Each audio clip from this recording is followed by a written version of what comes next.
même pour les maisons occupées, il y a eu pas mal de mauvaises gouvernances qui ont fait qu'il y a eu beaucoup d'occupants illégaux dans ces maisons.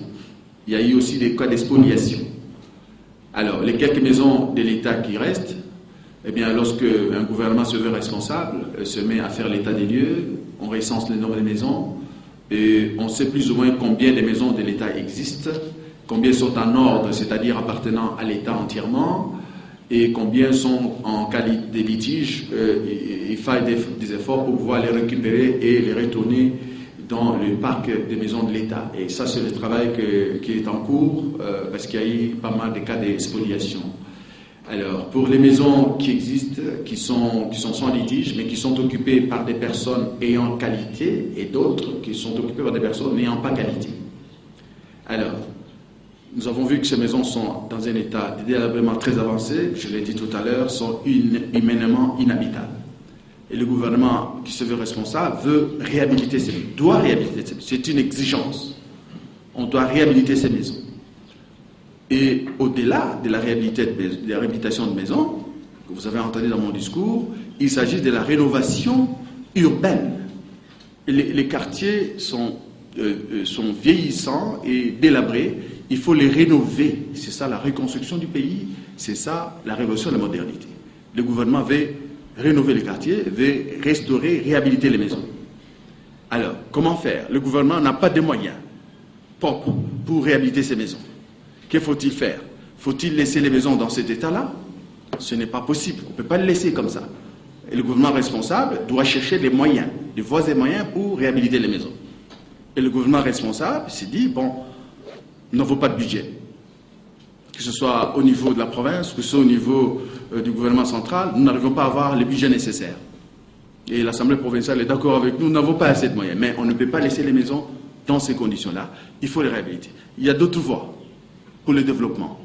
Les partenariats publics-privés. Les partenariats publics-privés veulent que le partenaire qui a des moyens, qui accepte de collaborer avec le gouvernement provincial, met des fonds investis pour construire, pour réhabiliter, pour innover. Et alors, l'accord est que, pendant un temps, les partenaires qui ont mis ces fonds pourra alors gérer la chose, pourra alors gérer la construction ou l'investissement et récupérer par cette gestion les fonds investis, et puis après, la chose revient à l'État. Il en est des maisons de l'État comme des routes.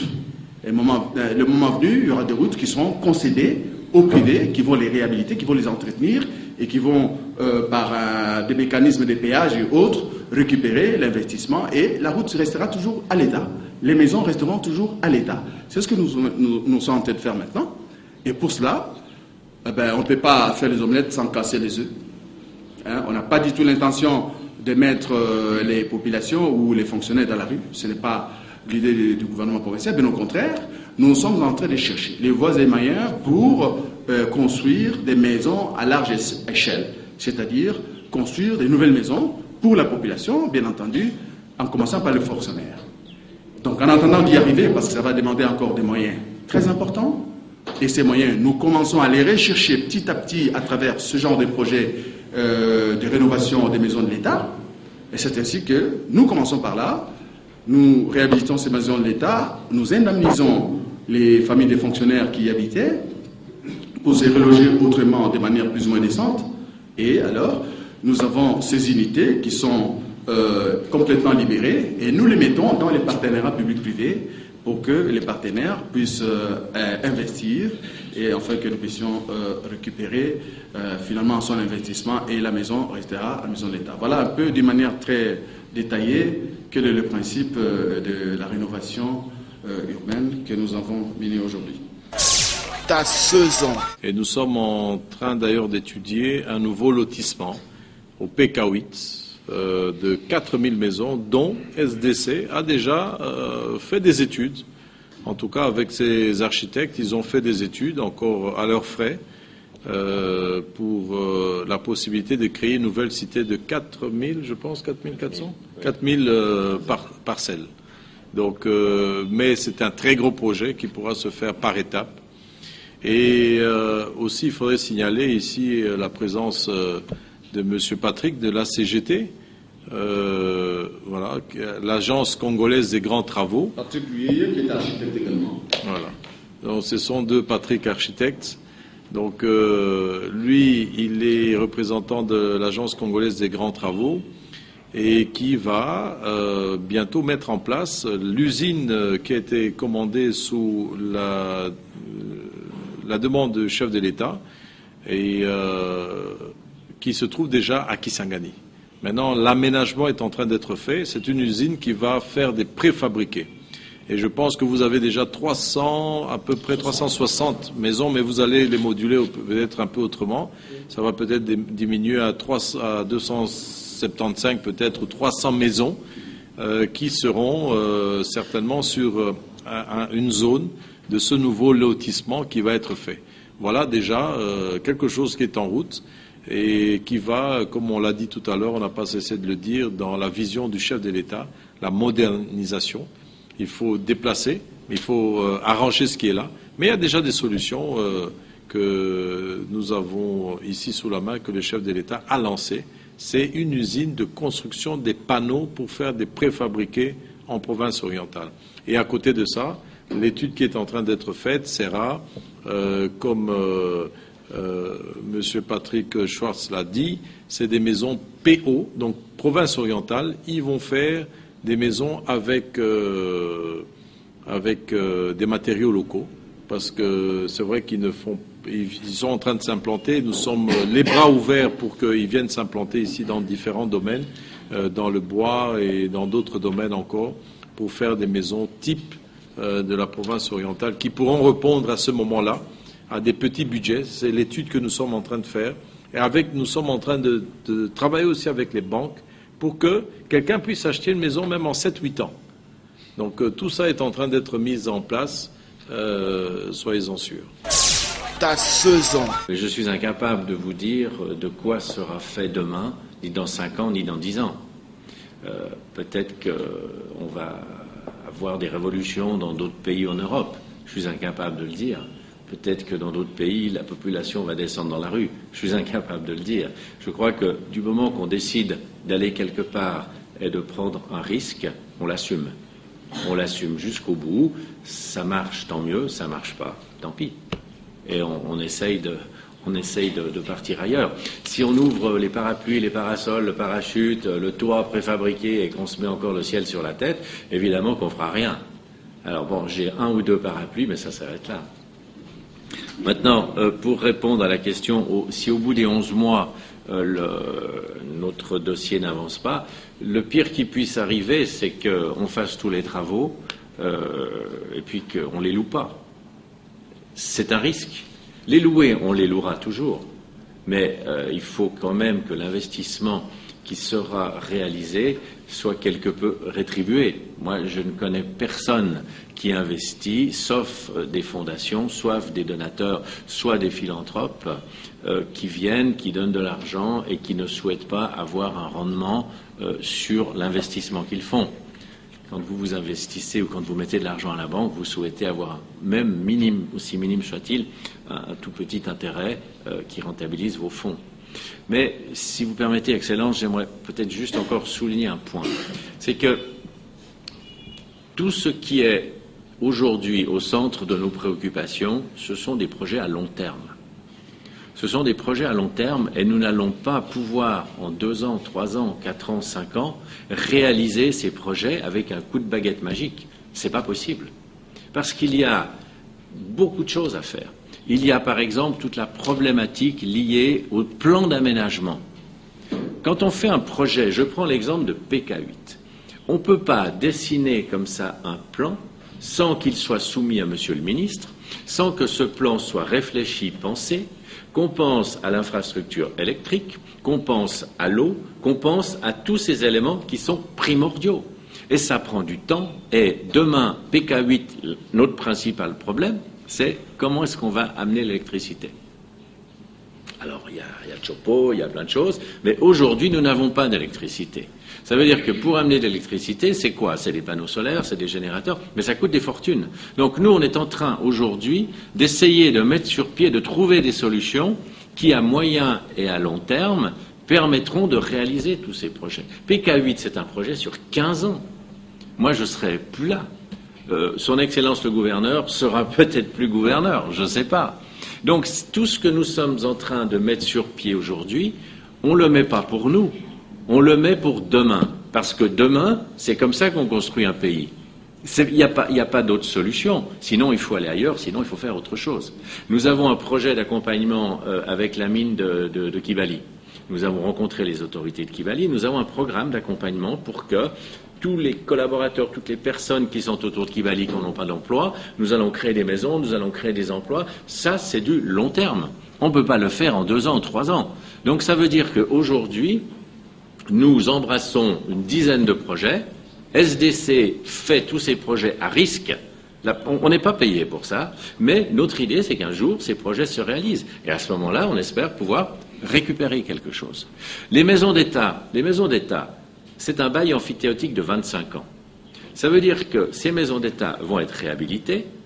Ça veut dire que pendant 25 ans, l'État va toucher des revenus au départ moins conséquents, parce qu'on ne peut pas de nouveau toucher de l'argent tout de suite. Il faut qu'il y ait des amortissements, il faut qu'il y ait des intérêts. Mais après, l'État va toucher des rentes absolument pas énormes, mais c'est elle qui va toucher quasiment tous les revenus. Et au bout de 25 ans, l'État va recevoir des maisons qui ont été entretenues pendant 25 ans et qui, elles, vaudront probablement le prix 10 fois ou 8 fois le prix d'aujourd'hui. Donc ça veut dire que vous capitalisez un patrimoine sur demain. C'est ça la vision à long terme. On peut faire des maisons préfabriquées, excuse-moi Patrick, mais on peut faire des maisons préfabriquées rapides. Que tu le fasses rapidement, oui, mais on ne peut pas faire que ça. C'est pas sérieux. La vision à long terme, c'est une construction à long terme. C'est de l'urbanisme, c'est de la préparation. Et ça, c'est ce que Son Excellence nous a demandé de faire. La cérémonie de lancement officiel, vous avez fait allusion au recrutement des ouvriers. Et quels sont les critères, M. Patrick, et à quand le début de ce recrutement? Partant de toutes les dispositions prises, mais à ce jour, quel est le patrimoine immobilier de l'État en province orientale? Et tout cela, allez-vous tout réhabiliter avec l'entreprise SDC? Est-ce que vous avez vraiment les indicateurs qui attestent qu'effectivement, il y a l'embellie sur le plan économique pour ce faire et vous vous êtes lancé dans l'immobilier? Avez-vous le soutien de toutes les autorités? En premier chef, c'est le président de la République par rapport à ce que vous avez pris aujourd'hui comme engagement avec la SDC, parce que c'est tout de même le patrimoine de l'État congolais. La condition de base qui m'a été fixée par Son Excellence, c'est de travailler avec des ouvriers locaux. Ça, c'est la condition de base. Et tous ceux que vous avez vus sur le chantier ce matin, à l'occasion de la cérémonie, sont des ouvriers de la région de Kisangani. Ça, c'est la première chose. Et peut-être pour étendre un tout petit peu, excusez-moi, nous allons essayer d'utiliser au maximum les entreprises de la région spécialisées. Nous allons importer un certain nombre d'éléments de l'étranger qui ne se font malheureusement pas ici, mais notre priorité est le travail avec les ouvriers et tous les collaborateurs de la province orientale. On n'a pas la situation. Même celui de Kisangani, on venait de faire un inventaire. On est tombé à 257 maisons qui ont été répertoriées, mais pour lesquelles il y a beaucoup de problèmes encore pour certains. Bon, il y a d'autres dont les titres ont changé aussi. Je crois qu'il y avait beaucoup plus. À Kinshasa, c'est la même chose. Dans toutes les provinces, les maisons de l'État ont été spoliées, sérieusement spoliées. Donc aujourd'hui, l'avantage que nous on a, c'est de pouvoir sauver ce patrimoine, leur donner des titres. Demain, ce sont des valeurs sûres que le gouvernement provincial, n'oubliez pas qu'aujourd'hui, avec sa casquette d'agent économique aussi, l'État, à travers ce patrimoine, pourra avoir des prêts, pourra aussi cautionner, pourra avoir des moyens pour faire d'autres travaux. Dans tous les districts, il y a encore du patrimoine aussi que nous allons identifier et nous allons sécuriser par des titres. Donc le travail a commencé, Kisangani, on va le faire dans les autres zones aussi, Bunia, à Bouta, nous avons vu la dernière fois une grande cité administrative à Bouta. Mais il n'y a pas de titre. Donc demain, quelqu'un peut venir, il construit sa maison à côté, et puis il se fait un titre et il a pris un terrain. Après 3 ans, 4 ans, inattaquable, et il n'y avait pas de titre, on ne savait pas où étaient les limites de ce bâtiment-là. Et on l'a vu dans beaucoup d'endroits. Quelqu'un pourrait venir près de la mairie là un jour, mais comme c'est tellement bien en vue, personne n'ose le faire. Mais commencer à construire. Je suppose qu'aujourd'hui la mairie n'a pas de titre. Donc ce sont des choses que nous devons faire. Et n'oubliez pas que la loi prévoit aussi dans le cadre de la décentralisation le transfert des patrimoines. Donc il y a un travail qui est en train d'être fait à partir de Kinshasa et dans toutes les provinces, c'est celle de définir quels sont les patrimoines qui vont appartenir à la province. Et nous ici, vous savez que nous avons anticipé, nous avons eu l'édit qui nous permet de créer les entreprises publiques, donc à 100% de l'État. L'État n'étant pas un gestionnaire, ce n'est pas le gouverneur qui va aller gérer la maison, ni prendre les recettes, ni mettre dans les caisses. Nous, dans nos recettes, il n'est pas prévu là. Donc nous allons créer une entreprise qui va percevoir les recettes, qui va gérer, que ce soit pour les maisons, que ce soit pour les plantations abandonnées, que ce soit pour demain les routes, etc. Nous allons, comme le dit la loi, en tout cas monter des entreprises publiques, provinciales, qui vont gérer tous ces différents projets dont on parle. La question de M. Bosso-Monulf concernant les indicateurs possibles sur le marché, le premier volet de votre question, suivant certaines indications, depuis qu'on a asphalté le centre-ville, les maisons qui sont sur le long de ces